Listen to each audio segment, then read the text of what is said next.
Alright guys, we're back to this LSA here. Finally got all my pieces and parts to finish tearing this thing completely apart. Put the BTR3 cam in it, get the block and everything all cleaned up and ready to go. Just go a little run through here, some parts we got sitting around to go ahead and put this thing together. Here we got the LS9 head gaskets ready to be put in. A couple boxes of head bolts. Not running anything crazy on boost, so stock head bolts will suffice for this thing. Little CHE trunnion kit already put together, ready to go. Just get them cleaned up, get them put in the cylinder heads here, which is what I'm working on at the moment. Getting these heads cleaned up, getting the old springs off of them from the guy I got them from.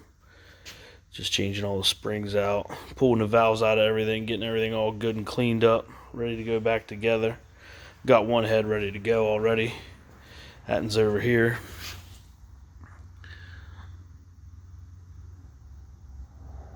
So we'll give everything a final wipe down, clean up. Once we have it all together, there's the springs back in it. Cleaned up and ready to go. So still debating on whether or not I'm going to drill the steam ports out and put a steam port kit together for the rear of that cylinder head, but we'll see how it goes. Might do it, might not. Depends on how I feel later today or tomorrow before I have it charger put back on it. There's a fresh oil pan we had to get. Nice fresh oil cooler sitting there in that box ready to be bolted together.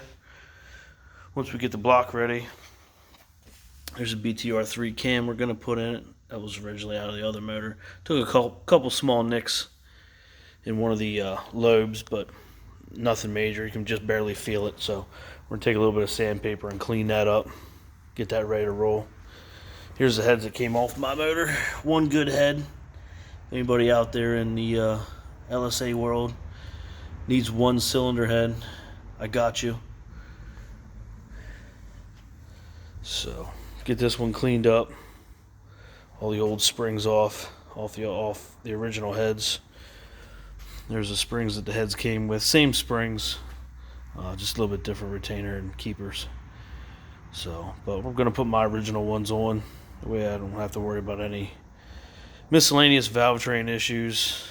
I knew my stuff was good, didn't have any issues with any of that, so that's where we're at now. So